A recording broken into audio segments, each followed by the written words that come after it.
Hello again. Thank you very much for joining us in tonight's edition of AYV on Sunday. Now, Edmond Sylvester Alpha, as chairman, has already been sworn in, so he is currently the chairman of the Electoral Commission of Sierra Leone. Well, having been approved and sworn in amidst APC boycott in Parliament, well, government says that the action is in line with Act number 6 of the 1991 Constitution, which is supreme above every other law of the state. They also believe consultation of political parties was instituted in line with the Constitution. Now, on the flip side, the main opposition believes that the entire appointment is in haste and noted it is not in line with the tripartite recommendations on electoral reforms. The All People's Congress did not endorse the appointment of Edmond Alpha as ECSL chairman, amidst the fact that majority of the other political parties endorsed his appointment. The opposition states that a search committee must be instituted on the appointment of Edmond Alpha in line with the tripartite recommendations, noting that government was in haste at the eve of dialogue on the implementation of several electoral reforms already going on. For instance, a pressure group like the Lawyers Society said government's decision to consult all political parties was in line with Section 32(3) of the 1991 Constitution of Sierra Leone as amended, which requires the president to consult all registered political parties prior to the appointment of Chief Electoral Commissioner. However, the Lawyers Society cautioned that proceeding with the appointment could undermine ongoing constitutional reform efforts and the implementation of key provisions contained in the Agreement for National Unity, commonly referred to as the Tripartite Agreement. According to the Lawyers Society, both the Constitutional Review Committee report and the Tripartite report recommend amendments to the existing appointment procedure under Section 32(3) of the Constitution of Sierra Leone. Specifically, the report calls for the establishment of a search and nomination committee tasked with providing nominees to the president for appointment to the ECSL and the Political Parties Regulation Commission, that's the PPRC. The society argued that appointing a new chief electoral commissioner before implementing those recommendations may compromise the credibility of the reform process. And they stated in their statement, proceeding with the appointment prior to implementing Recommendation 36 of the Tripartite Recommendations and Recommendation 810 of the Constitutional Review Committee may create the perception of insufficient commitment to genuine electoral reforms and governance. Tonight we ask, what does boycott really mean in governance? Does the appointment of a new Chief Electoral Commissioner before implementing tripartite recommendations on electoral reforms compromise national unity, democracy, and good governance? If the Constitution is above the tripartite recommendations, does it mean that the very tripartite recommendations on electoral reforms must be thrown into oblivion? Now that Edmond Alpha has been appointed and sworn in amidst opposition boycott, what kind of reforms are we going to see from ECSL in line with the tripartite recommendations? And why did majority of political parties endorse the appointment of Edmond Alpha as ECSL chairman?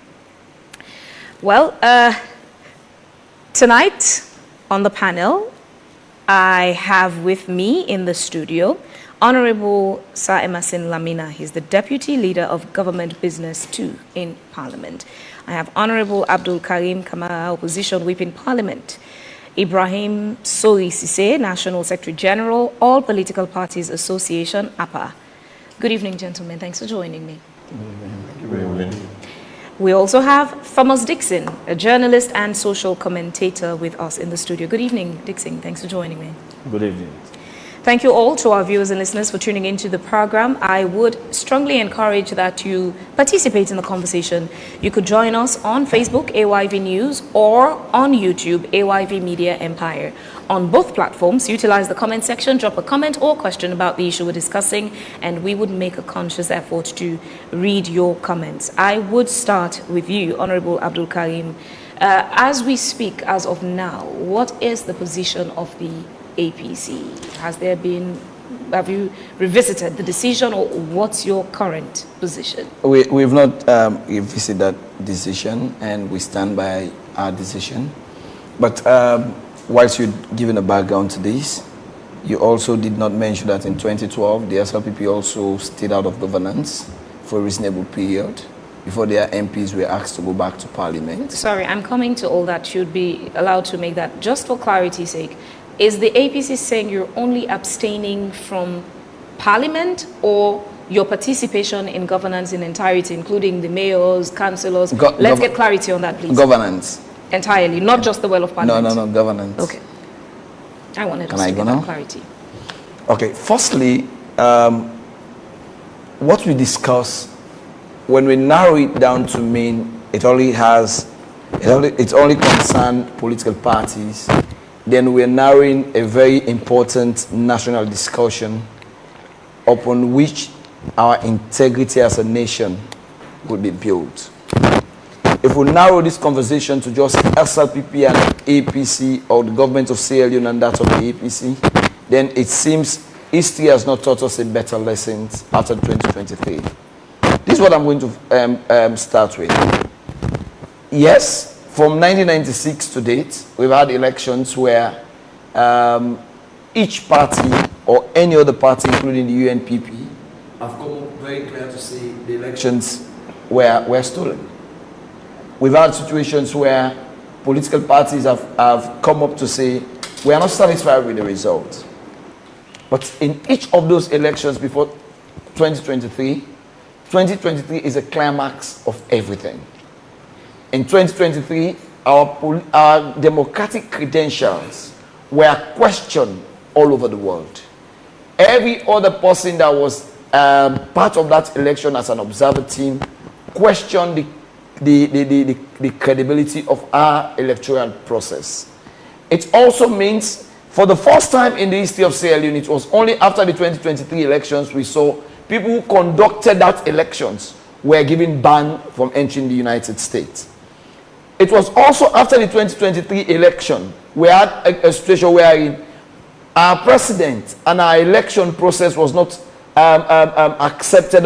Let's put it plain. Our president was not inaugurated, neither was he congratulated around the world. That kind of respectability, that kind of platform we used to have after democracy was taken away from us. So come to think about it. We all agreed as Sierra Leoneans that yes, there is a problem.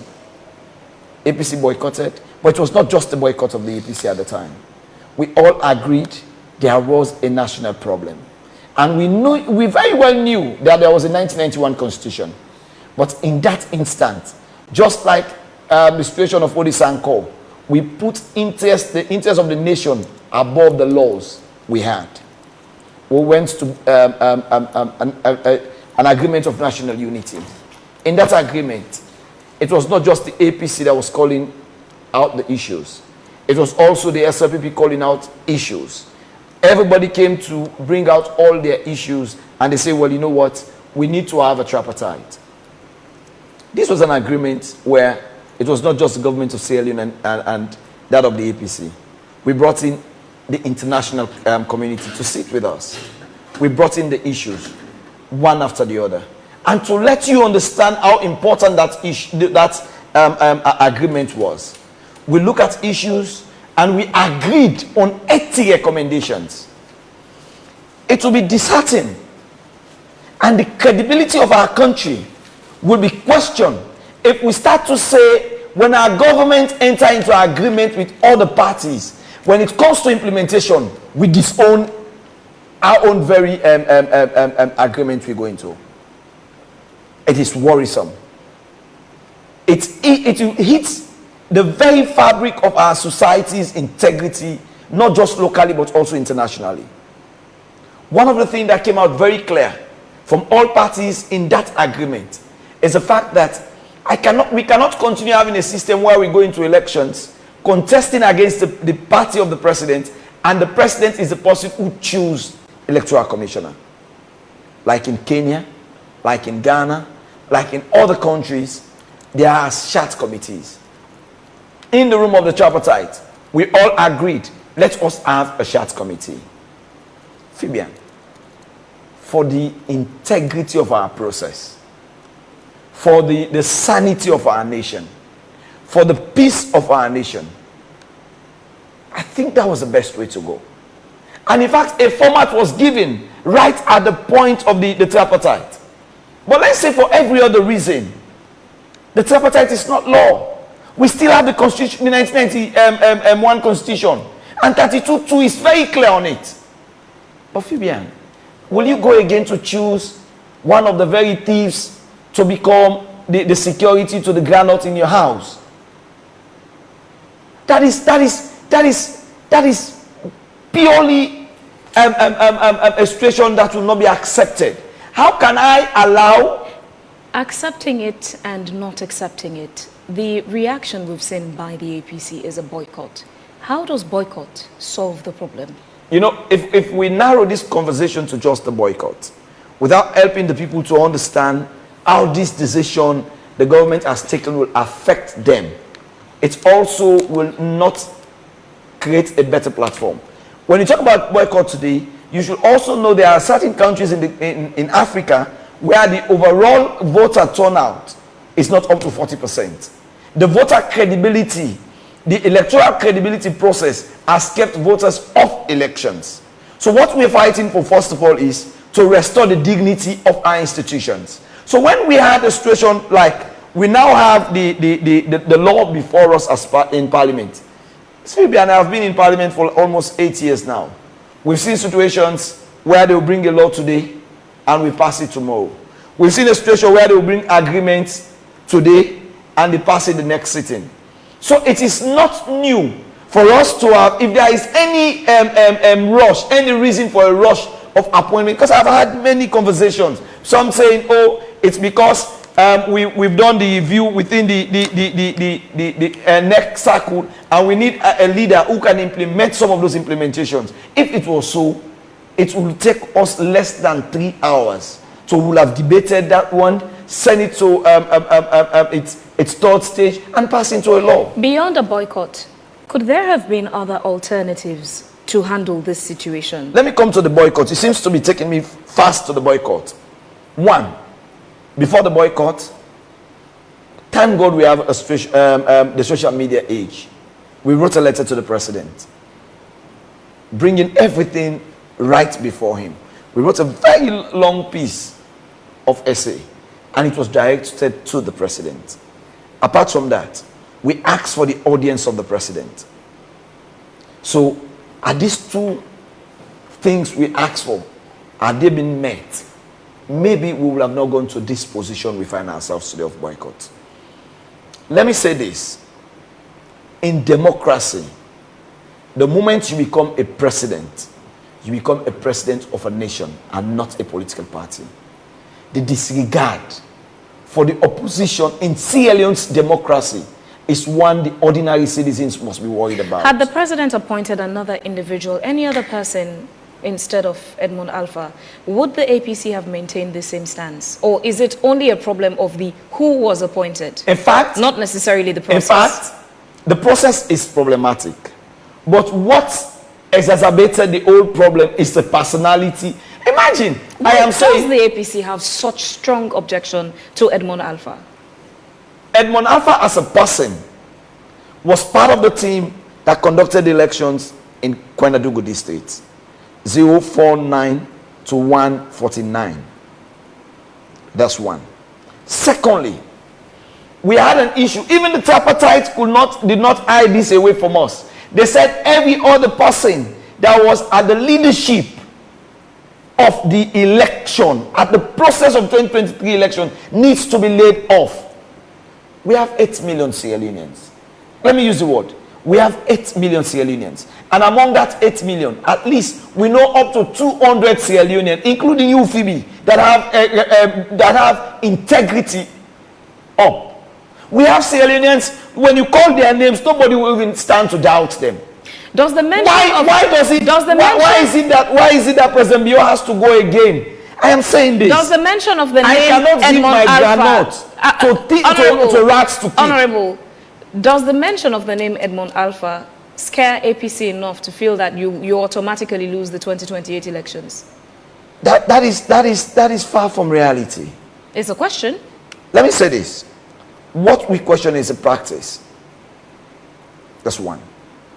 And when we went to the tripartite, when we had the agreement of national unity... Are you scared of Edmond Alpha as a political party? Why should we? 2023 was conducted by Kone.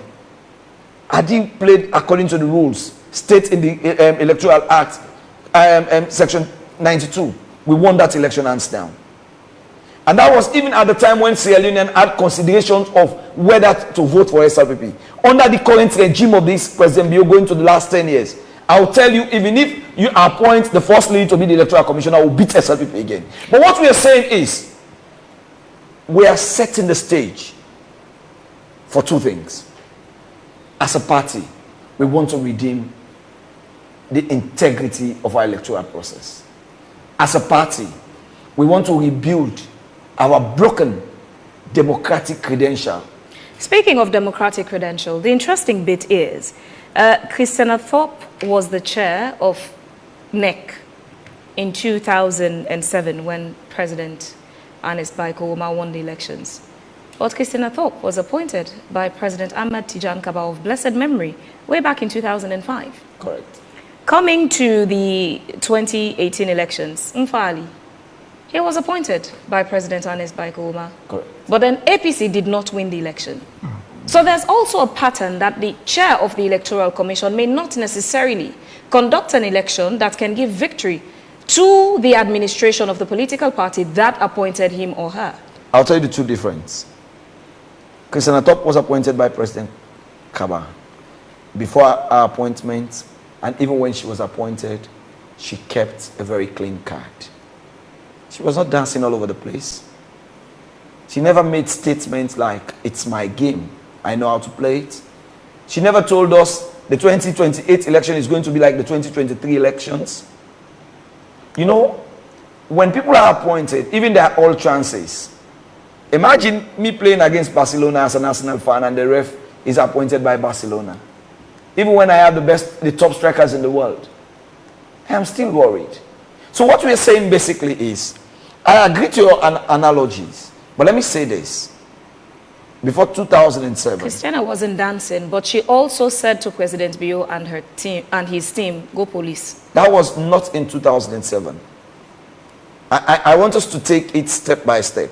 I'm taking what you said in 2007. She was appointed in 2007. Every other person, we had an issue with her, but she comported herself. Umfali was appointed. The SAP had an issue with him. He comported himself. This is where I cut the short here. In all two situations, we never had a tripartite where both parties came into the room and said, you know what, enough of all these electoral malpractices. Yes, you complained when you were in opposition. I am complaining now when I'm in opposition. So what do? Can we look at the issues that have all affected all our elections in the past? If yes, can we list them? We listed 80. We agreed on all 80. The ones we did not agree on had divergent opinions. In fact, most of them were not even recorded. So if we had agreed as a party, we have agreed as a government, why do you want to change the game? Let me take this to Honorable Emerson. The APC does have a strong objection to Edmond Alpha, but as members of parliament, it was possible for them to sit in the well and bring their points to say we don't want him for XYZ reason. Could that not have been an option? Phoebe, I wish he had got that opportunity to actually appeal or lecture the APC that gentlemen look for other legislations across the world, like South Africa. They might have their differences, yet they will be in that well. They will articulate their views and their stance for the answers, for the record, for the views of Sierra Leoneans. That would have been best fit Phoebe had he come before this time to tell my brothers in the APC. So why do you think they did not go for that alternative? They missed a very golden opportunity. That could have been a very fine alternative. Boycotting does not pay. I have done research. Venezuela, Bangladesh, Ghana, Nigeria, South Africa, we've seen boycotts for a while, walkouts for a while, but they'll come, they articulate their views. For the citizens, for the records, that alone is enough for them to appeal to the general citizenship. But alas, boycotting parliament at this particular moment is wrong, it's bad, it's a very huge disservice to the citizens of this country. I must tell you what this. makes you think an MP who sits in parliament would not trust the process, the system, and the structure of parliament? There is nothing absolutely that can prove why they should not trust the system, because President Madabio, president at INO, has never behaved ultra-virus to the constitution. This is a constitution that the APC made, their forefathers, in 1991. And we cannot do whatever against this 1991 sacred, the ground norm of this nation.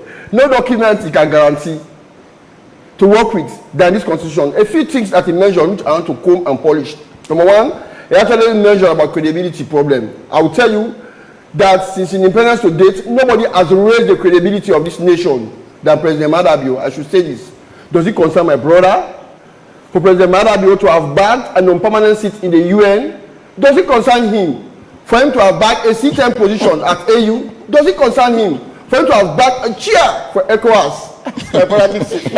Honorable Emerson, hold on. Even in your submissions, you keep laughing. Is this funny?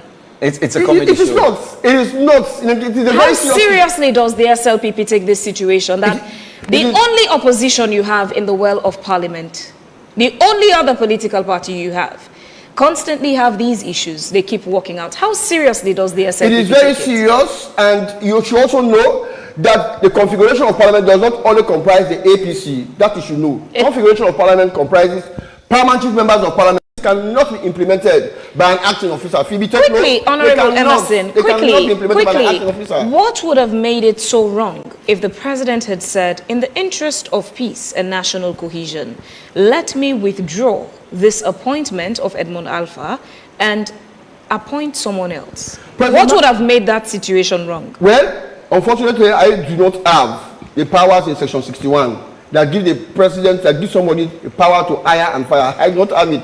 I'm an MP. My role is to make law. I also do not have the powers in Section 32, subsection 2 of the 1991 Constitution, which gives the president the mandate, the power to appoint ECSL. Does it also concern Phoebe that he has confirmed to us here that the tripartite is not a law, with the greatest respect to them. They have worked so much. Fine job they have done. But because it is not a law, and we still have, I'm not too sure we have much time, the ECSL is under immense pressure. Does it concern Phoebe that they still have their HR plan to be unfolded? They still need to recruit ad hoc staff. They still need to engage regional officers. They still, in fact, international community cannot have, they are hesitant, I should tell you this if you don't know, they are hesitant to work with an acting officer. They are looking forward to the substantive, even the Ministry of Finance. For them to just delve money to an acting officer, they are also hesitant. But the ECSL has a lot of jobs. But then, they cannot wait. The Deputy Speaker of Parliament, Honorable Ibrahim Tawa said, give and take, by April 2026, the process of the constitutional amendment process could be done and dusted. Well, April is just around the corner. Yeah, he's in the speakership.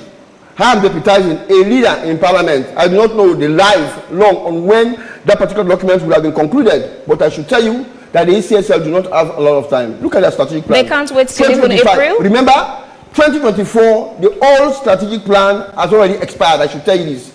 The new one starts from 2025 to 2029. They have a lot of job to do. I've told you that. The ECSL chair has to engage civil society and international partners. All it have timeline. Regional officers with civic society organization. All it have timeline. They cannot, certain job cannot be done by an acting officer. So, President Madabio has not acted ultra-virus in any case, but according to the law, 32-2, that he has that power to appoint, and they should. Look at the 32-2. He actually fulfilled the threshold of both the Justice Kawan Commission outcome and the white paper of President Annette by Koma actually endorsed that this 32-2 should be kept. Second, should not be touched. The only appeal I would do, let us have more divergence definition of consultation. This is very important, and that is just what President Madabio has just demonstrated. Send the name out. At the end of the day, consulted 12 out of 14 political parties. All right, as we talk about consultation, 12 out of 14 political parties. Please hold on. Now, we have a representative. Mr. Hold on, Honorable Emerson Lamina. APA does have representation in the studio. Ibrahim, let's talk about the consultation process, first of all. You say some of the other political parties that, you know, supported Edmond Alpha's appointment, that they were consulted. How were you consulted? How were political parties consulted? According to the Constitution, Section 32(3), it clearly states as to what are the provisions in the law with regards to consultation. Of course, as political party, we are the Citizens Democratic Party, receive a correspondence from the Secretary to the President putting out that His Excellency has considered to appoint Mr. Edmond Sylvester Alpha as the ECSL boss, the chair. So after that, we engage our political parties, our membership across the country. We look at the provision because the law is clear. Section 32(3), Section 32, subsection 4, it clearly states what are the requirements to be fulfilled of any candidates that His Excellency the President will appoint to be the chair of ECSL or commissioners of ECSL. So we look at the provision carefully, and then we wrote back to the Secretary to the President, giving our approval on certain grounds. On what grounds did you approve? Yeah, we look at it because the Constitution clearly states as to, in terms of competency, whether he's fit for the job. So we look at that, and then we believe that he has lived the test of time from the ECSL because he has served the institution for over 20 years. And we've been following his track record. And then we see that we should just based on competency and then whether he fits for the job. So we approve the nomination. But let me take you back again, this issue we are having, this discussion with regards to the agreement for national unity, particularly Resolution 3, that established the tripartite that came up with the recommendation 36 to create a search committee in terms of, appointing. Were you even a part of that decision? Were you, the other political parties, a part of that decision? Yeah, we are not part of that agreement. That is the problem. That is where the problem lies. The agreement for national unity, of course, after the 2023 elections, the APC, the cry foul, they said the election was not free and credible. That is fine to them. But for us, the other parties, we too have concerns with that elections. But the agreement for national unity just brought about 3 players: the APC, the government of Sierra Leone, and the international community. So the foundation that we set at that time, we believe, is a wrong foundation. And there is an adage that says, if you build a wrong foundation, the whole school collapse. What we are saying here, the issue about a search committee, the agreements for national unity, there are other resolutions. They also have Resolution 5, which talk about to create an inter-party dialogue committee. That committee is supposed to be to serve as the platform for enhancing political cooperation to build consensus on strategic national issues. We are in various political parties. We have institutionalized that will be spearheaded by the PPRC. In fact, we have all 17 registered political parties.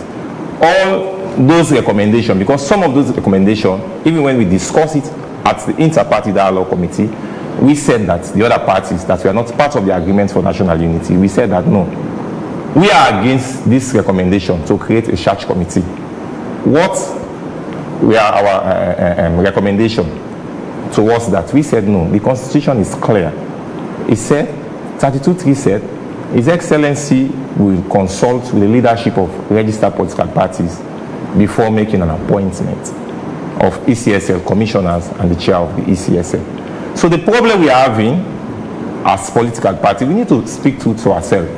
We are having issue with regards to the issue of consultation, that there is no clear definition of consultation. But the APC says that's not what their problem is. For them now, it's gone beyond consultation.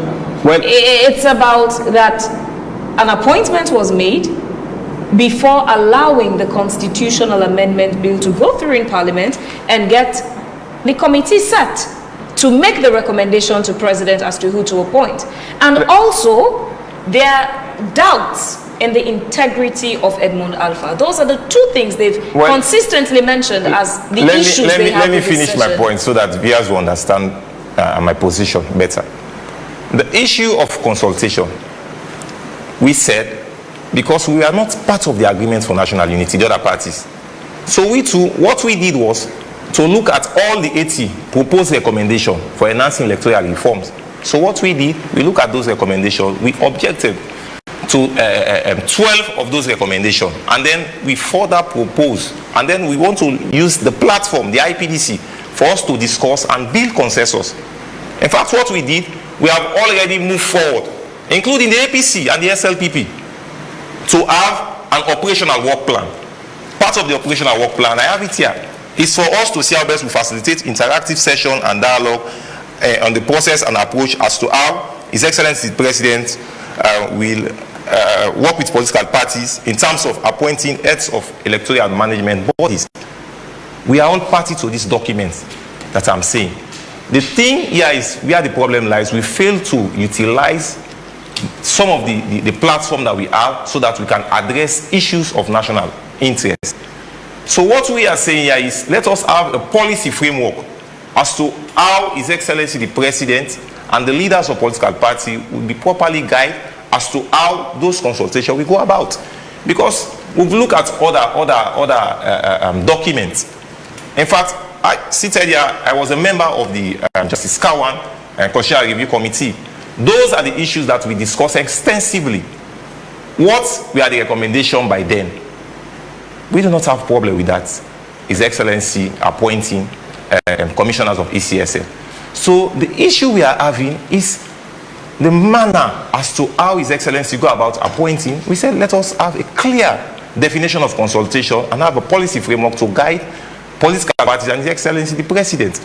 So now we are talking about agreements for national unity and research committee. Why we agreed to those proposals and then leave out the recommendation in the tripartite? Because we believe, of course, we as politicians we understand what the laws are. There are a section that's clearly defined as to whatever treaties or agreements signed by the country that, you know, His Excellency the President will, that treaties or agreement has to go through Parliament. The agreements for national unity, we look at it. Does that go through Parliament? We look at section 44H. It clearly states that if we want to have a working document, in as much as they might not go through a legislative process of being an act of Parliament, but if that has been, you know, ratified by Parliament, then we should have advised His Excellency the President further on that proposal or appointment. But the tripartite, the agreements for national unity and the tripartite resolution 3, of course, we all know that there is no legal basis. So the foundation that we said, that is why entirely I said that we really need to look at those positions, and then, because there are times we identify the problem, but what has been the pattern is like a recycle approach to our problem. We tend to forget about what the critical issues are for us to discuss them and then move forward. Currently, there are issues just after the 2023 elections. We are saying, oh, this issue of disaggregated data, the issue of results management, how results are transferred. Those are issues that, as political parties, critical players to election, we need to sit and then try to see how best we can discuss those issues. Because currently, if we want to make sure that we make progress... Do you think those issues are not connected to Edmond Alpha's time in office? APC say he was there during the process of the 2023 elections in a strategic management position, and therefore he should not be given an opportunity to now serve as chairman. Well, the issue of trust, for me, I've started seeing is that trust has started to disappear in our politics. But in all circumstances, we must ensure that we use the appropriate legal remedies to address our problems.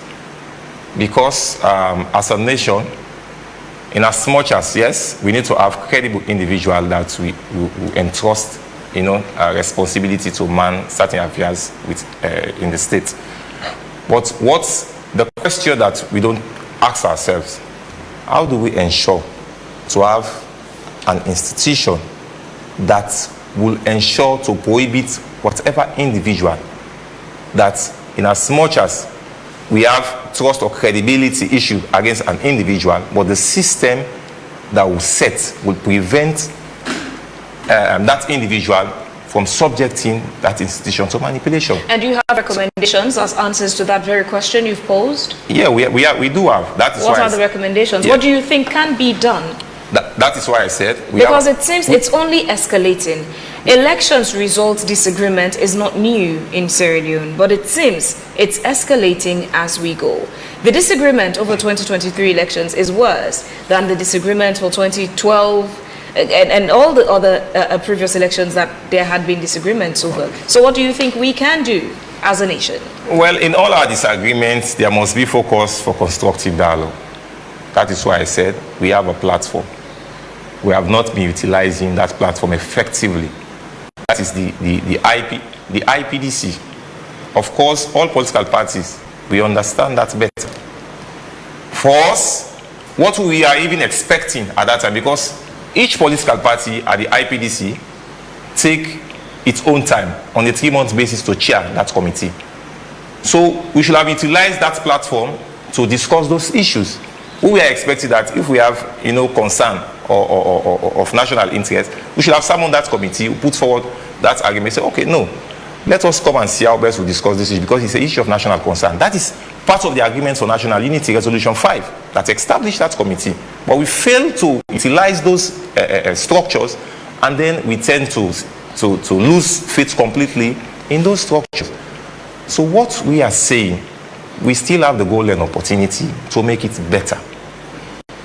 We are still appealing, to our brothers, our sisters in the APC, because governance is about the ruling party and the opposition. Of course, from the 2023 election, the people, the mandate was given to both the APC and the SLPP to effectively manage the affairs of the state. So we don't want to see a situation wherein people will be deprived, you understand, from representation and also to perform, oversight.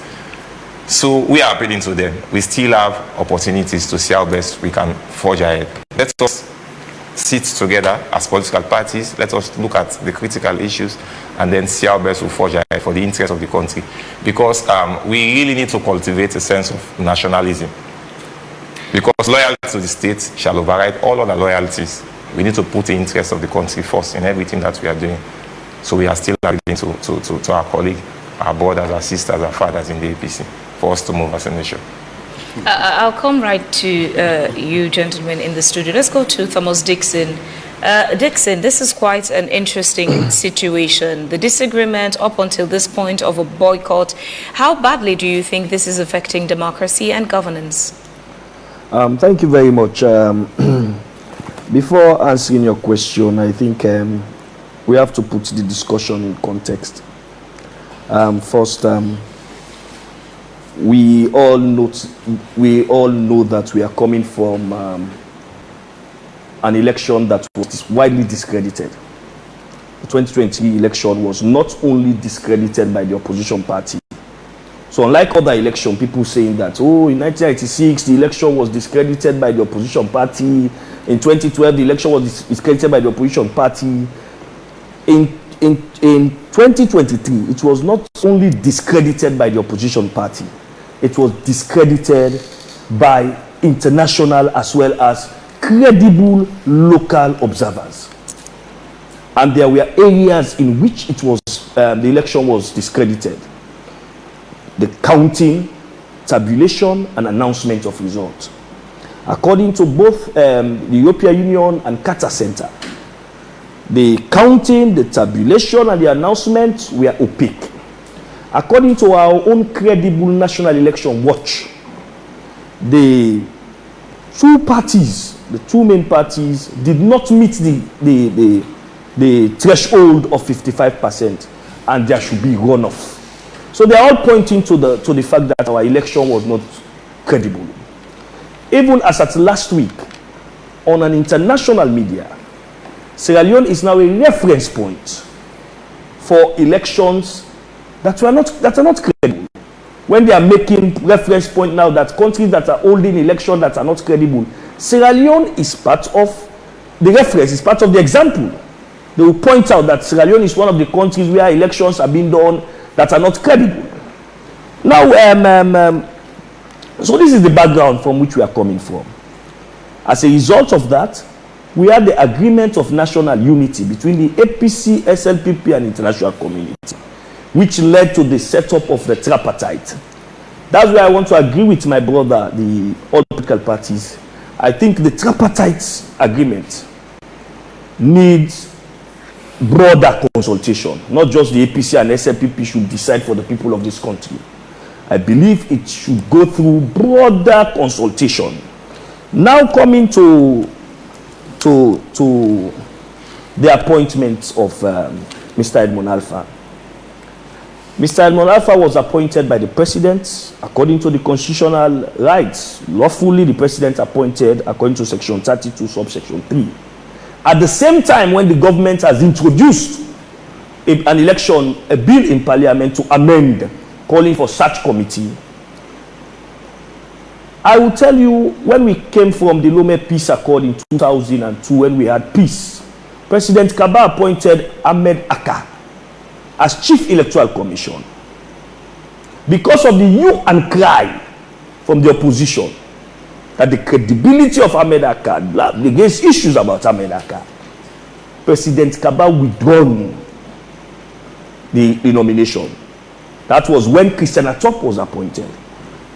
So for me, I think wherein we have, if it were any other countries in Europe, immediately after the 2023 election, with this castigating report, with this report impugning the integrity of the National Electoral Commission of Sierra Leone, all of the commissioners, including Edmond Alpha, Mohamed Kone, would have resigned. They would not have waited for them to be sacked or for them to be appointed. Meaning they actually brought about the whole issue of tripartite on the people of Sierra Leone. So but this is a country where people don't normally take responsibility for their contribution to anything negative, or even get to a point where you see people resign. I agree with you. That is why the president, for me, should not have appointed anybody in the current commission to lead that commission. We are owing to the fact that we have this background of rigging, this background of widespread discredited commission, discredited election. I think the president would not, it is the discretion of the president. But when you go to governance, in governance, leadership express discretion in the interest of the people, in the interest of the office, and in the interest of the country. In the interest of Sierra Leone, President Bio could have thought about somebody else in fulfilling his constitutional right, and not to appoint somebody who was part of an election that was discredited. Couldn't that have made him look weak? That he is remote controlled by the main opposition? It wouldn't have made him weak. It would have made him stronger. That, look, based on what I got from the last election, I am going to look for somebody who will be accepted by all and sundry. Somebody, we have Sierra Leoneans who are credible by their names. People will accept that this person is credible. And Edmond Alpha's interview when he was acting I listened to his interview at Independent Radio Network online, stating that the 2028 election will be like just the 2023, just the 2012. What do you think that means? Well, as if there were no issues with that election. To say that, it means I'm going to do worse. I'm going to go by that by those elections. So for me, I think, as somebody who has been appointed, you think that you come with innovation. Oh, I'm going to look at some of these reports. Where we should dot the I, we'll dot the I. Where we should cross the T, we'll cross the T. And even after his appointment, his reaction to the appointment, dancing to Team Dombio, as an electoral commissioner, that is, we are just asking my brother why he was laughing in the studio. Edmond Alpha, that job is very weighty, as the president said. It's not a dancing job. It's a serious job. The country, the peace, stability, and the future of Sierra Leone is in your hand. It is not the time to be dancing. That need not be. Moving from there, I listened to the president also when the president was in the swearing-in. And I think this is where I have problem with the politics of this country, the nature of the politics of this country. The president, in his statement, said that the opposition, they will shout. Meaning, in the mind of the president, the opposition are just there to shout. This thing about, the opposition, they will always have their say, but they will not have their way. That is why the SNPP Honorable is calling on the opposition. Even if the opposition would have been part of that debate, even the party would have gotten their way. And for us to sit here to say as if boycott is part of the character of parliament, boycott, walkout, protest in parliament, is part of the character of parliament. The SNPP boycotted in 2012. The SNPP walked out in 2010 on the reappointment of Christian Atop. So this is not the first time of boycott and walkout. The problem is we are not having sincere discussion, especially the political class. And this whole issue, my brother talked about it, consultation. I think what was sent to the CDP is a letter of information and not consultation. We are informing you. How do you define consultation, Dixon? If you go to the dictionaries, we have what we call synonyms. When they say consultation, we are talking about meeting, discourse, discussion, debate. That is what's consultation. I'm not a lawyer. But from the English language itself, consultation is not a letter to inform. What was sent to all the political parties is to inform them that Edmond Alpha has been appointed. And we are using this information as a form of consultation to you. No, that is not consultation. Why is it that our leaders... Why is it the question? The Constitution also did not condition the appointment made by President to be, well, in agreement with whatever the outcome of a consultation would be. Yes, it says consult. But again, the government is arguing that they wrote letters to the other political parties as a form of consultation, and whatever objection they raise, it's not constitutionally required of the president to say you would go by what the other parties say or not. He is just required to consult. I agree with you. That is why the opposition wrote to the APC wrote to the president, asking for an audience. It doesn't mean because they have audience with the president will go by the recommendation of the APC. But there would have been a semblance of consultation. There would have been a semblance of participatory democracy. So for me, I think our leaders should not be afraid of consulting, especially the political parties. The APC is the only opposition party in parliament. And by that, they are the government in waiting. You won't want the APC to do so. We are going back in a revolving door syndrome. That is how we are that is what we are doing. And Escoma did the same. President Bio is doing the same. President Bio mentioned it in his speech that he was never consulted. And I've just given you an example that they walked out on the appointment of Christian Atop. So we are just going back, doing the same thing. The revolving door syndrome. As you say that. But yes, as I said, walkout, boycott, they are not, they are features of parliament. Particularly parliament in this part of the world where trust is the key issue. This whole idea of walkout started in parliamentary walkout started in Eastern Europe, the Albania and the Montreal, and it still continues because there is lack of trust. Where there are lack of trust and fewer consultation, parliamentarians will always walk out on issues. But if there are proper consultation, these people are not, we are all brothers. This is a country, it's a family. We should be able, President Kaba said, we should jojo than war. Let us discuss. What is consultation? Consultation is to jojo. It's to jojo. It's not to write a letter to a political party A. I am informing you that I have appointed this person. And particularly when there are issues with the person. So for me... But majority of the other political parties don't seem to have a problem with that. My brother is saying that we should have a broader discussion, a definition of policy guiding consultation.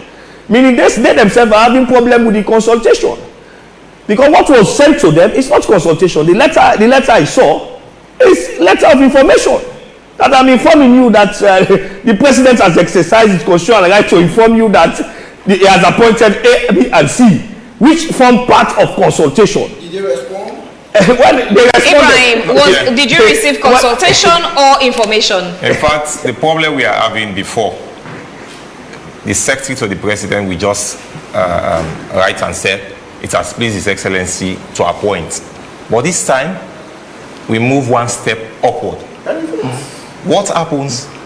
His Excellency the President, through the Secretary to the President, put out a suggestion to political parties that it has, His Excellency the President has considered to appoint Mr. Edmond Sylvester Alpha. And then they give us 3 days, 72 hours to look at the proposal and then respond. So as political parties, you are comfortable that you were consulted, not informed? Well, on this aspect, for now, we are comfortable because one, we look at the provisions of the law. There is no clear definition of consultation in the Constitution. So that's why if we are giving a notice for us to see how best we look at the condition, the proposal, and then give feedback. So for us, we see it as a stepping forward. So, but all what we are saying, we really need to discuss around this issue moving forward, that for future elections, because this one is now past us, because there is the appointment of the CEC. Now what we are saying, there are also other commissioners. We still have no. What I'm saying, the chief electoral commissioner has subscribed to the oath. Okay. So that one is done. But what we are saying, there are also other commissioners whose term will be expired.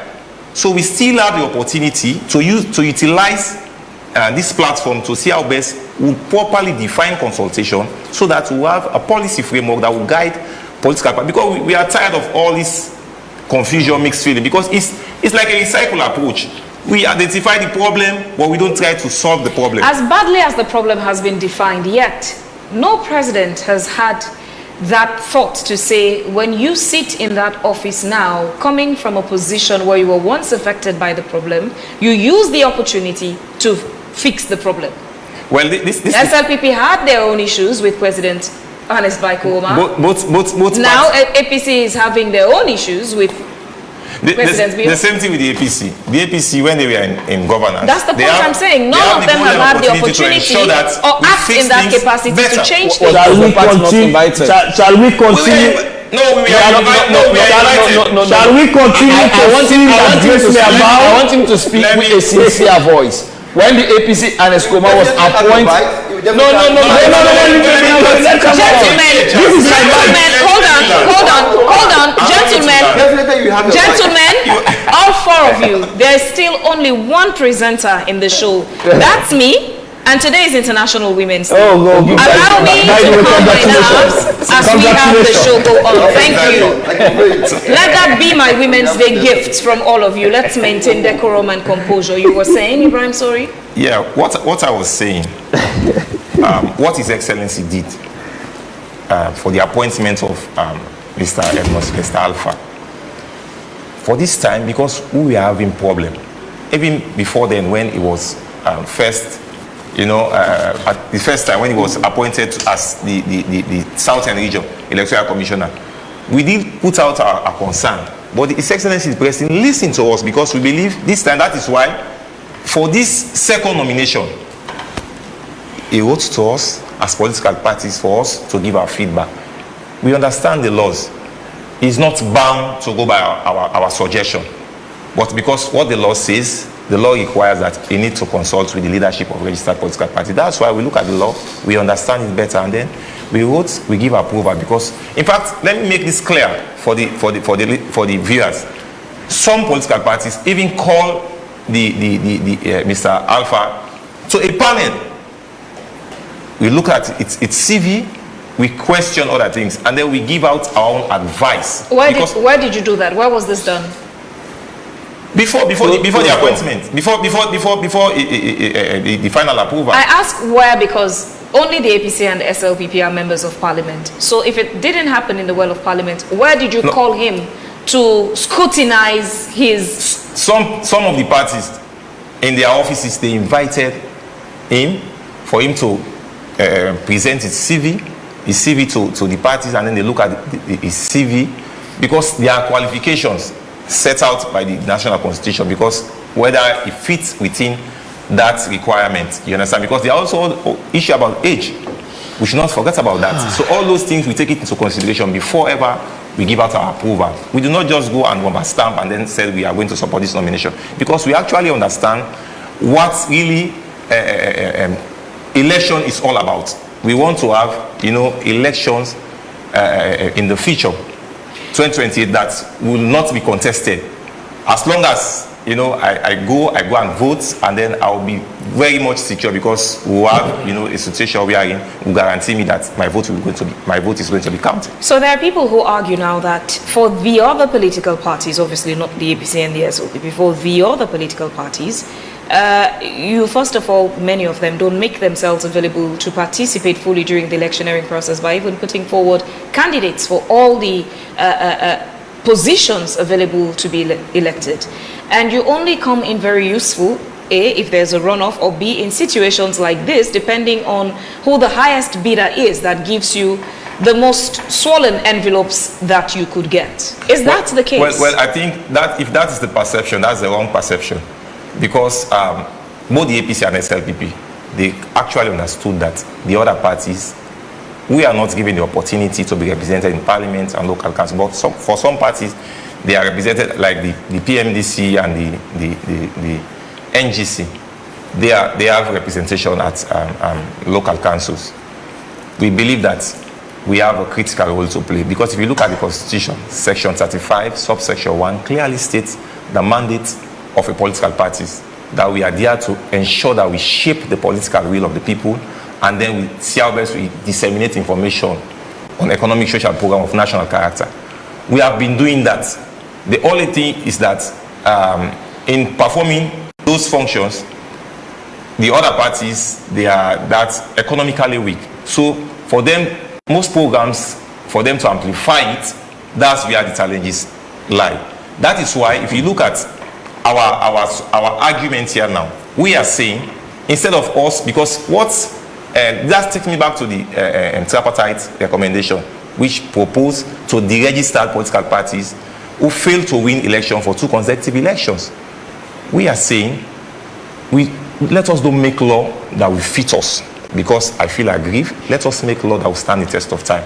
As political parties, we have a critical role to play, and we have been doing that. So what we fail to do is to ensure that we institutionalize political parties for them to become viable and credible institutions.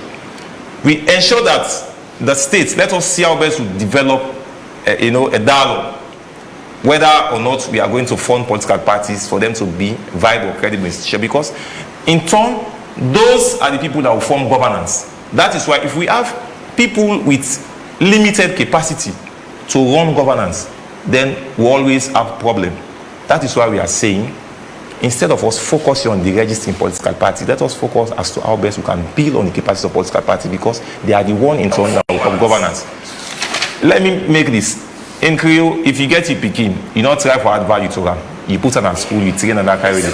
That pikin, you know, wherever the tendency for let become, use reports in our society, it will be very much challenging. That is all what we are saying.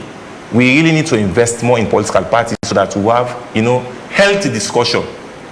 Because from what we are seeing now, we tend to put on partisan interests rather than national interests.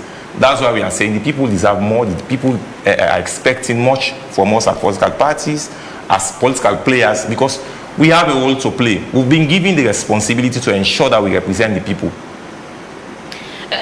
AKK, were you consulted or informed as a political party? When I listen to Ibrahim Sori, I find it difficult to sometimes understand what he's communicating, with all due respect to him.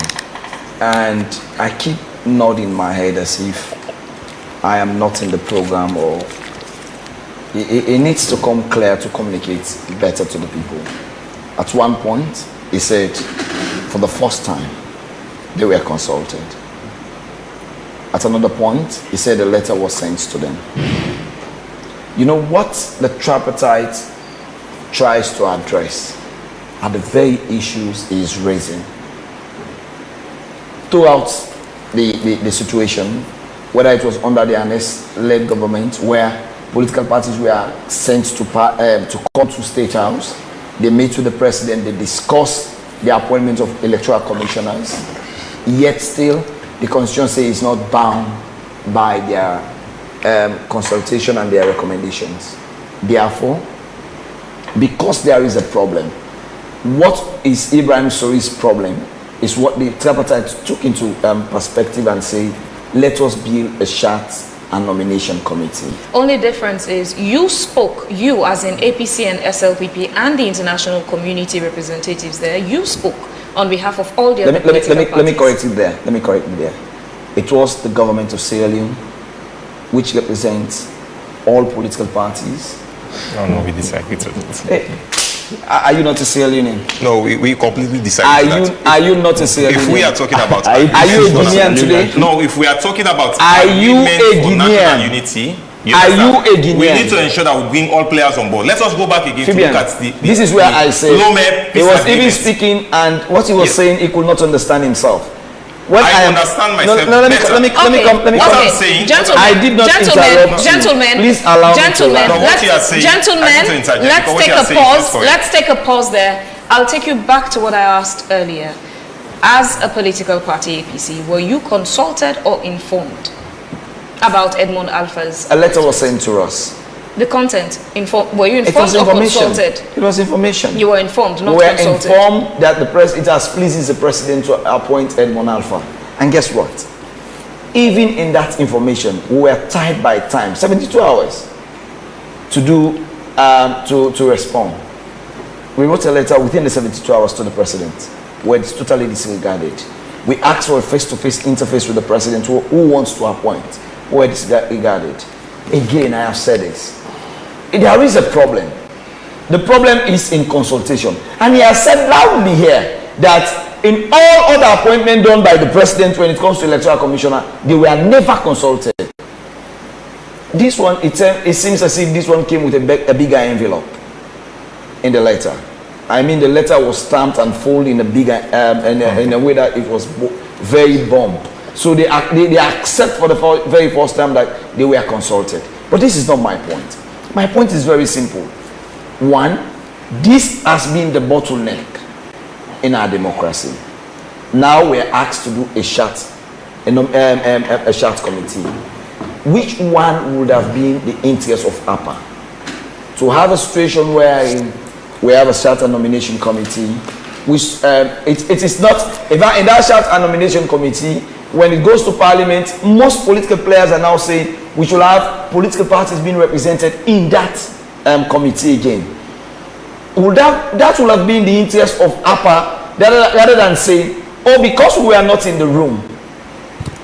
You understand? Because that's what he's saying. No. Even though the tripartite is important and seems to address my needs. On what grounds do you feel that the APC can set the benchmark for what should be more important to APA than APA members themselves? You know, I am not setting a benchmark. How do you tell them what should be more important? I am not telling him what to do. I am saying his communication lines are not too organized this evening. Sorry for it if it sounds like an insult, but that's the truth. Because when I said there is a problem, as he has put it, there is a problem with the consultation. Even the first consultation with Edmond Alpha, there was a problem. In this one, you were written to and you responded to the letter.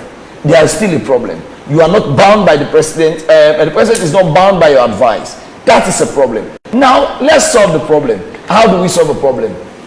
One, we nominate one person from the bar. The bar association gives us one person. The journalists combine, how do you call it? Sludge. One person. That's the nominee. Women's institution. We can even take WIMSA or lawyers. One person. This is institutional representation. Let me tell you where the problem is. He's a lawmaker. Maybe he has not seen the law. What came to Parliament was the president again is going to appoint from these institutions. So when you come to Sludge, in the law before us in Parliament, the president should appoint any journalist. But you sit as members of Parliament. That is your playground. Okay. That is where you have an opportunity to debate for or against bringing your points in the well of Parliament. So if you as MPs are not choosing to utilize your seats, your authority, your power in Parliament, but to walk out in boycott, how hopeful should people become anyway for a different voice or opinion in the well of Parliament as opposed to just the SNPP? I think I have taken my time when I came this evening to explain to you and the audience the whole ordeal behind this situation. And I have told you from the day Edmond Alpha was appointed, the law came before the appointment of Edmond, before the letter that was written to political parties. From the day the law was laid, it would have not even taken us 72 hours to deal with that entire constitutional amendment. So ask yourself the question, or ask the aliens the question, why will you not go in for the law rather than the appointment? Minus boycott, did you have no other alternative? Do I need to tell you again that we wrote? Yes, please. I told you earlier on, and I'm saying it again, that we wrote to the president. We reminded him of his commitment. Phoebe, do I also need to remind you that almost all our international... So was boycott the only solution? No, let me come. Do I also need to remind you that all I our need to get that clarity for a reason. Let me also end what I'm saying now. Do I also need to remind you and Sierra Leoneans that almost all our international benchmarking are pegged on the Agreement for National Unity and the tripartite? Do I also need to remind you that that agreement was signed before the president in State House, not in Mabila? Do I also need to remind you that even in all state address, the president has referred to that same agreement that today they are denying? Was boycotting your only solution? Parliaments all over the world, I need not to borrow what Dixon has said. You have many tools for parliamentarians. Was boycotting your only option? Boycotting the proceeding is the start of many actions to come from the APC. No, it's not just the proceeding now. You've when we started earlier, I asked you for clarity. You're asking me specifically to Edmond I asked Alpha. you for clarity. Have you boycotted Parliament or governance in entirety? You clarified. Do I need to send you another letter? You clarified. Of course, that's our position. Exactly. So it's not just that session that you boycotted. Your position now as a party, as it stands, you're on a boycott. We've withdrawn. That's what I said. That's what I'm asking you. Is that the only option to boycott? If the SFP continue doing what they're doing now, that would be our first line of action. So for now, that's the only option? That's the first line of action. I wanted to get that clarity for a reason. Now let's go down memory lane. Let's go to the 14th of December 2012, the state opening of Parliament. During that period, it was Ernest Bai Koroma that was the president of the Republic of Sierra Leone. Let's take a few seconds of that session. Mr. Speaker, in my last address here, I told parliamentarians in the habit of walking out. Mr. Speaker, in my last address here, I told parliamentarians in the habit of walking out and boycotting parliament that they might be boycotted by their people. Mr. Speaker, in my last address here, I told parliamentarians in the habit of walking out and boycotting parliament that they might be boycotted by their people.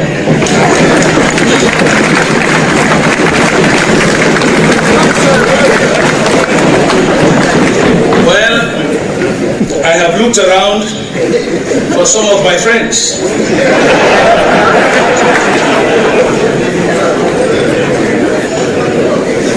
But I have not been able to set eyes on them.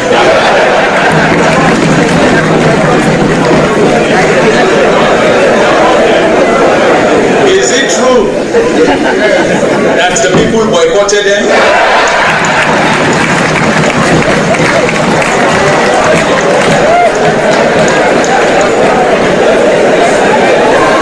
How many were boycotted?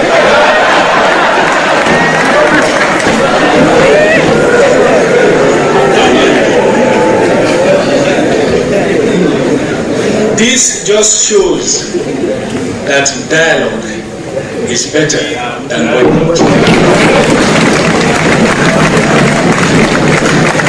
I hope my friends will take note of this and acknowledge that the days of walkout and boycotts are over, as they serve no useful purpose. Mr. Speaker,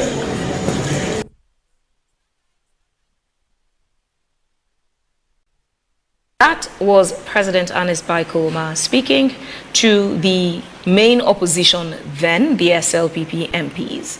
Boycotting could also perhaps get your people to boycott you. He said he warned them. And then he was there on that day checking for some phases he could not find. That's President Ernest Bai Koroma then speaking. How apt do you see that to your current situation? Let me tell you something that is interesting. Given the same scenario we have now, in 2012, when President Koroma wanted to appoint Mfali, the then woman to lead the elections, consultations were properly done. President Koroma is the only president on record that will visit the opposition in parliament, even when it's not on state function. President Koroma is the only president on record that will call sitting opposition leaders to come to his office and have a dialogue, even when it has to do with just ordinary agreements. Again, let me also take this to you, that President Koroma is the only president on record that supported an opposition leader of parliament to go in for an international platform. The situations are very different. We have a president today, even when we wrote to him as opposition leaders, as an opposition party, it turned it down. We have a president today who is calling the opposition terrorists. We have a president today who enjoys when people in the north are being killed. It's absurd that people use this tape to compare the two presidents. Mark you, President Koroma was not president. He became a member of parliament before he became a member of president. And the person he was even referring to in this tape that has been doctored was Musa Tambasam.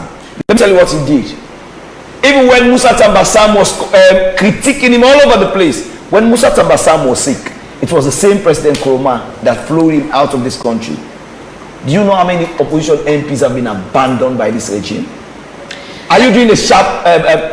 you know, sometimes, again, when I listen to Emerson, who has just taken 2 years and 6 months in the SLPP. Who is Emerson? Who is Emerson, by the way? The honorable leader, Honorable Emerson. He has just taken 2 months and 2 years, 6 months in the SLPP. What was Petusula? He knows. You know why I'm saying this? When he was in the APC, even when it was a bad career to the then chairman in Kono, he knows the APC is a party of consultations. When he became mayor of the APC, he knows the APC is a party of consultations. And in 2012, when this Ernest Koroma was making this statement, he knew that even before that election, President Koroma was consulting with President Koroma is the only president at the time who had people like Radoyoki as his friend. Even when, to the point he appointed an SLPP member of parliament to be a clerk. Do you compare those two scenarios to what we are currently facing? Under President Bios, please let me land this. Under President Bios' regime, for 3 times. UNPP member or SLPP member? SLPP. UNPP. It's my uncle. Let me also clarify this. Gentlemen, before we go down the line of family trees. No. It came under SLPP. Hold on. It came in under UNPP. Honorable AKK, and became a member of SLPP. And he became chairman of the finance committee. Honorable AKK, please, gentlemen, hold on. Let's have decorum in the studio. Thank you. No, I was going to ask you on the same video we just saw of President Ernest Koroma then. The same could be for your side now. The SLPP is giving this, well, you're telling a sort of story that had you been in opposition, you would not have, boycotted Parliament, or you've never boycotted in any instance. That's a clip there. Ernest Koroma then as president, talking about boycotting under the SLPP administration. That is exactly why people say APC and SLPP. They're just two sides to a coin, the same. That is a passionate appeal that is so topical and apt to the APC in a moment like this. But also confirming that the SLPP was also guilty of boycotting. Phoebe, if you can allow me, SLPP is a very responsible party that will boycott momentarily, not a total withdrawal from local councils as well as National Assembly. Can you imagine? That's an insult to the voters of this country. Insulting them. You are telling them they cried in the rain, under the sun, by casting out their vote. Remember, Section 97 is saying you are not only an MP for APC supporters, you are an MP for the entire Sierra Leone. Represent them, lend your voice. Why do you want to actually polarize society, deepen the divide in society by withdrawing yourself? Remember very well, that's a very passionate appeal, as I've told you, of President Ernest Koroma, former, appealing to them. Boycotting is not the solution in any case. And he has just outlined a few things about President Ernest Koroma, but I should also tell you, no president, even though President Madabio has never been a member of parliament, he's a member of parliament according to Section 73 now, but even though he has never been a sitting member of parliament, yes, the way he has actually improved the welfare of MPs, including opposition, no other president in record. No other president in record should tell you this. President Madabio, a law-abiding president, will never sack a vice president that will cause death. You remember what happened in South Sudan, Machel and Salva Kiir? About 3,000 souls were killed just because of the sacking of the vice president. He will never do that. President Madabio will not sack a city mayor. Can you imagine the mayhem that it caused? So you cannot compare as far as democratic credentials are concerned. You cannot put them on the same platter. He cannot hold a candle. President Madabio cannot hold a candle with President Ernest Koroma in any case because his democratic credentials are so rich. As why is it that this Edmond Alpha issue is it qualified? Few things you could have asked him. Is it up to the task? Does he have a strong institutional memory of ECS as far as it is concerned? Can he perform? Does he have the requisite qualification? Can I answer? If he can answer all of those things, then I see no need. President Madabio acted within the law. 32 free of the 1991 Constitution. He just acted within the law. Remember, you have been warned by the local council minister, the local government minister. The local government minister have already sent a warning shot to the FS office. Do not deprive the citizenship of this country. See Freetown, City Council already. I begin to imagine the field, the agonizing rapidity of the field in the main street. Withholding, remember, you have already been warned. You will not know what a radical MP will do by bringing out amendments to declare APC mayors and chairmen irrelevant. I would not want to see that situation because I have passion for local council. I've once been a mayor. That is it. As far as consultation concerns President Madabio, I just said the record and the bar are very, very high.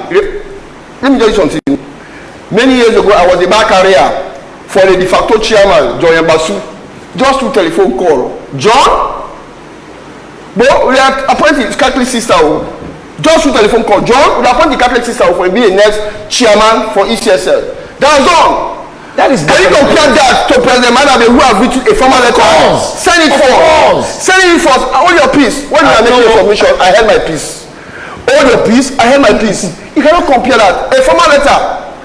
12 out of 14 political parties. That's what trying to insult. They have trumpeted Capital Center, European Union, but they are not. They are not so sincere to come out the endorsement of Commonwealth. How Commonwealth endorsed the 2023 election by congratulating President Madabe? They have not said how ECOWAS endorsed the election of 2023. Nor did they also bring forward the AU, how they endorsed and congratulated President Madabe. These are all international. Hold your Who can peace best? quickly. Take a pause on that. He asked a lot of questions about the credibility and qualifications of Edmond Alpha. Beyond the issues you have with him, allegation. Let's come to the credibility. Let's come to the credibility. All of them were banned from traveling to the US. Is that credibility? Where is the evidence? Hold on. You're going to have to Honorable Emerson, hold your peace. Let's have decorum. Honorable AKK, continue. We had all institutions that were on the ground for monitoring disregarded the electoral. In fact, all the recommendations from all international partners who came to monitor the elections were directly an affront to the integrity of the commissioners of the ECSL. Myself, Honorable Abdukagu, were in Poloko with a team of EU observers when the results from Cambia were brought in. Less than 5 minutes when they were brought into the center, the bags were not even opened, and they announced a 60%. We asked the commissioner of NEC, who was at the regional center, said, did you send the result? He said, I did not even open the bags from Cambia. You call that a credible elections? Do you forget 92 of the Electoral Act? What the method we placed for elections to be certified? Yeah, where you went, country was still going on. When somebody said go police, country was still going on. You have to see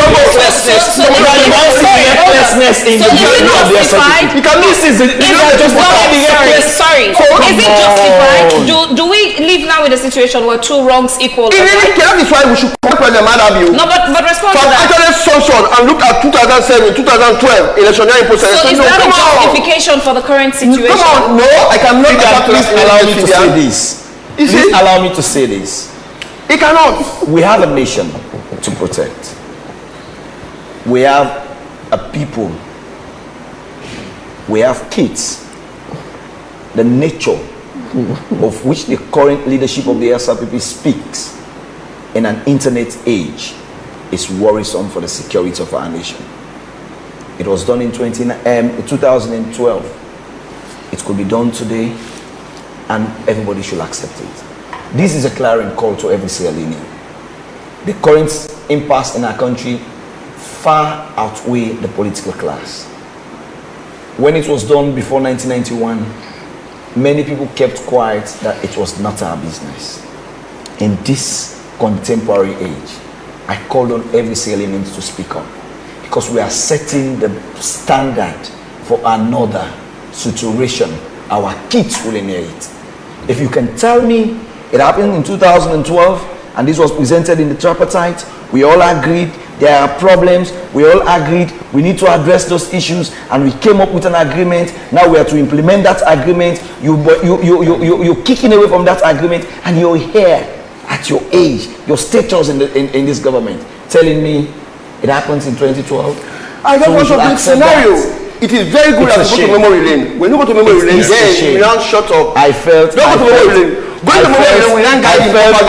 discouraged. You cannot, in any case. I see our country. Let me learn. That you say. All right, let me just give you time. Thank you. Before you say those few things you want to say, on Friday we had the Chief Minister in the studio. Amongst the many things we spoke about, he also was sort of warning the APC to be careful so you don't abstain to a point where A, you lose your salaries and lose your seats in Parliament, because there is a period constitutionally you shouldn't go past without the approval of the Speaker of Parliament for your absence. He cautioned that you should watch it so you don't lose your seats. And also, So you don't, in one way or another, leave us with a one-party state where the SLPP can have its way in parliament. I am concerned with the latter, where we push this country to a one-party state. But the chief minister has never been a sincere person to himself. I wish he would have gone to parliament and know 2 of his MPs have been out of that parliament for almost 7 months. Far outweigh the 30 sittings. But because he's not a sincere person, he will come to say that in public without doing proper research of the current trend in parliament. But let me come to say this. If it's because of my personal benefit of a salary means I should jeopardize the future of this nation, I rather prefer to lose that. Abstinence from parliament, isn't that also jeopardizing the future of the country by leaving the SLPP to have their way in parliament at a crucial time like this when the constitutional amendment bill is there? Okay, this is what I will say to that. The constitutional amendment bill is very important. It's one that builds our democracy. Will President Bio sacrifice the sanity of this nation just to please one person out of the 8 million Sierra Leoneans? Is that not worrisome for you? Are there no other people competent enough to be electoral commissioners? Do we have to drag our nation to the mud just because of one person? Let's take one step back. What does the APC want currently that you would consider to be the solution or way out of this? For the 2023 elections, it took the tripartite committee. After you were done, you came back to say you're going now to participate fully in governance. In this instance, what would it take to get the APC back? Imagine a man who did not fight war in Sierra Leone, Amachi Jan Kaba, was willing to bend backward and accommodate democracy.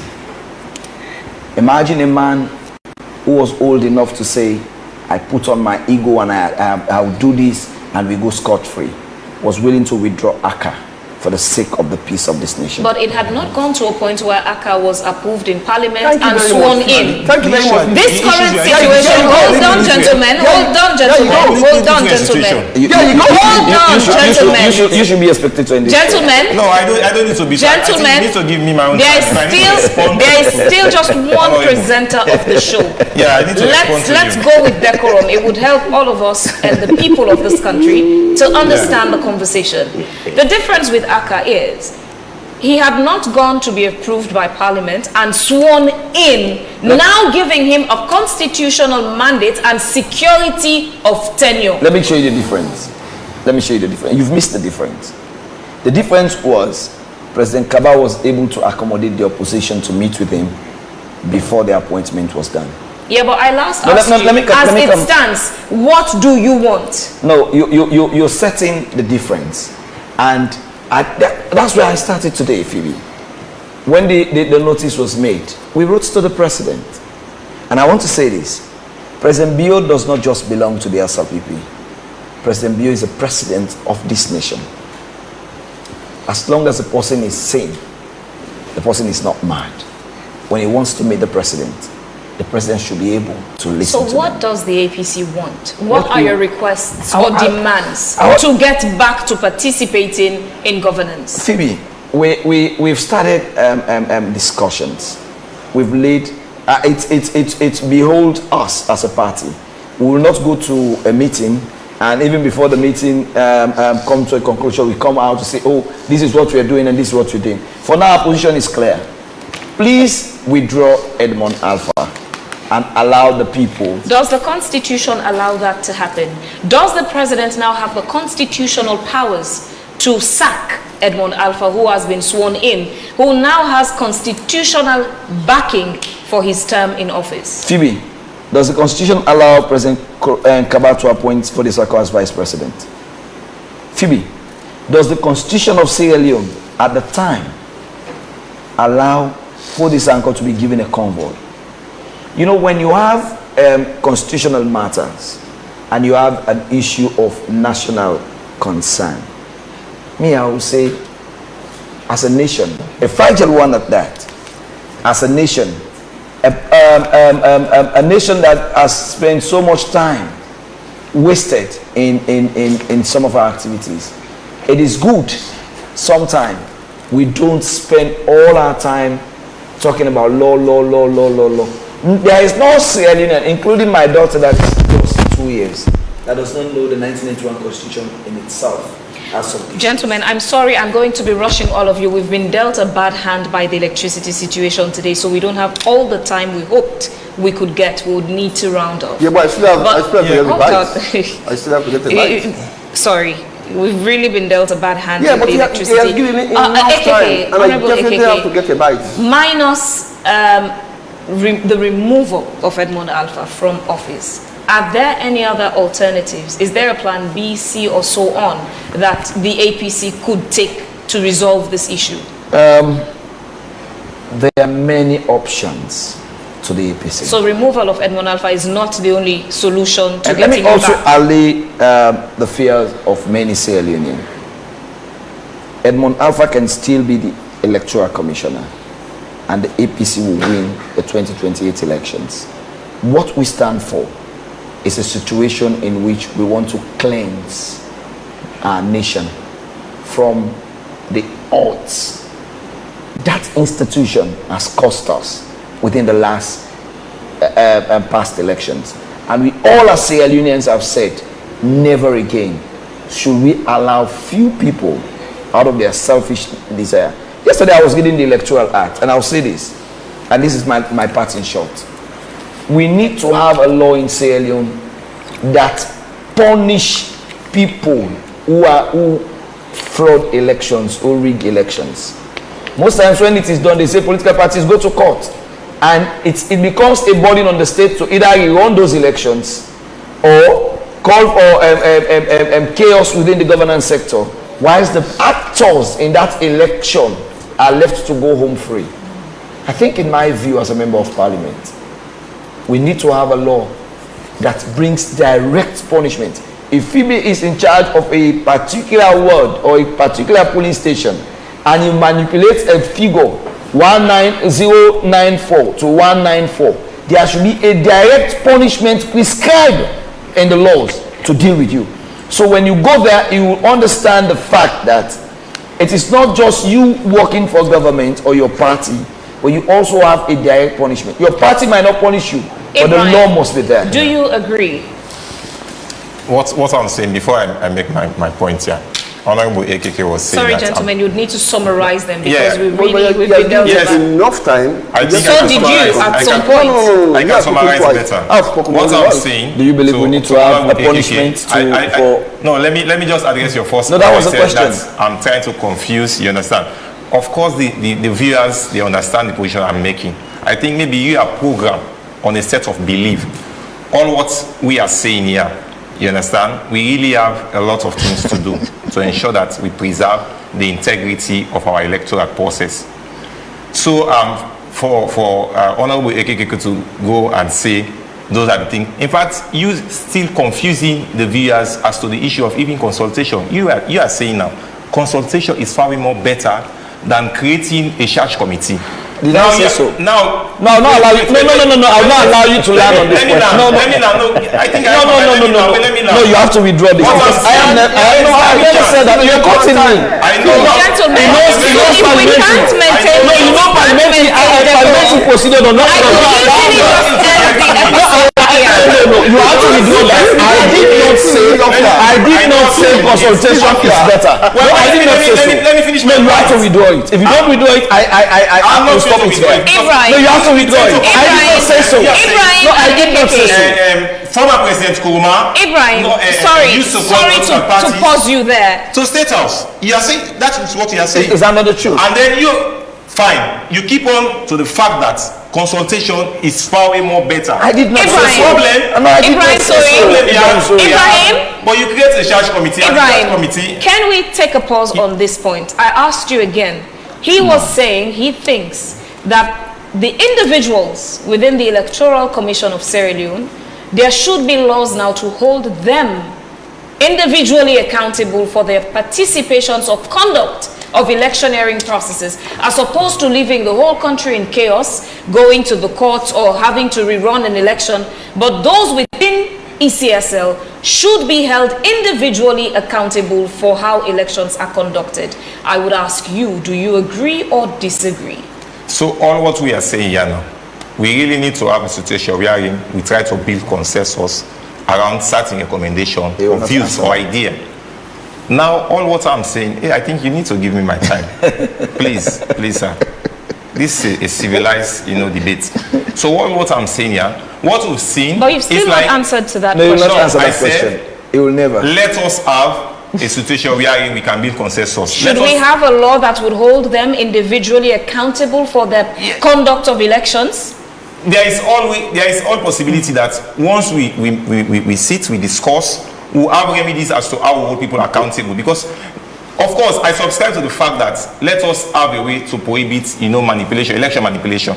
I subscribe to that because we want to have free, fair, and credible election. Because every credible election, that is the fundamental for democratic good governance. But all what I want to finish here with is that it has always been a pattern. If it's not me, then it's not going to happen. Let us try to see how best to discourage that. We are young people. We have future. We need to ensure that we create the stage, we create the platform so that we have meaningful discussion, we dialogue together, we find a workable solution. So let us be seen communicating, in a civilized manner. Thank you. Yes, thank you. Yeah, Phoebe, I should say this, sad to say it, but I should say this. In my L1 local language, there's a magazine that says, definitely, if I do not suspect this hand, why should I? Smell the hand. The APC is they are just sore losers. They will always cry wolf. Saying you will defeat the SFP. You do not have the numbers. And because they do not have the numbers, they must cry wolf for their supporters. They say, they are acting, they are standing for us. No way. There is no way. In Shakan Stevens' book, What Life Has Taught Me, it is very clear that the APC can never defeat the SFP in any public exam, in any public election. Honorable Emerson Lamina, I'll ask you the same thing I asked Ibrahim Soli from what AKK said. Again, I've told you, we have been dealt a very bad hand with time today. Do you think individuals within the ECSL office should be held individually accountable for the conduct of elections in the country? Definitely. It is this same ECSL, you should not forget, they conducted the 2012, the 2007 election respectively, and it was said under the same ECSL officials, the APC won elections, and they did not do what President Marabio has done. President Marabio doing thorough research. Okay, if you are in crying wolf and foul of all the election nearing process that have taken place, let us come on board. Tripartite, agreement of national unity, give back to a creature called tripartite. Where do we go? I expect the APC to actually delve in the culture of consultation, mediation, or consensus building for a way forward and boycotting. Boycotting is not a solution. I've just given out a few research about countries who have boycotted and they felt a pain so much and grievously too. I asked a few questions from Fibian and I asked my brother also in the APC. Why is it that if something is not good for the APC, should not be good for any other person? Yes, he quoted President Ahmed Tidankaba. President Ahmed Tidankaba did not behave ultra-virus. There was a sitting parliament. The request that actually brought for the Sanko to enjoy the privilege of a vice president was sent to parliament. And it was parliament that approved it. He has a weapon. Section 40, subsection 4, AKK has that weapon. Section 105, which makes parliament the supreme legislative authority, he has that weapon. So for them to have reneged from the very work they are paying them for, it was a shame. It was a shame. I should also say this. Why is it that if nothing is good for APC, should not be good for any other person? All right, gentlemen. Does it concern you, Phoebe? Phoebe, just wait. Just a minute, Phoebe. I've said summarize. Does it concern you we really that President Ahmed Tidankaba could not enjoy a 10-year or 11-year or so governance, but was interrupted by coup? Does it concern you that President Marabio is still not enjoying his almost 10 years? Gentlemen,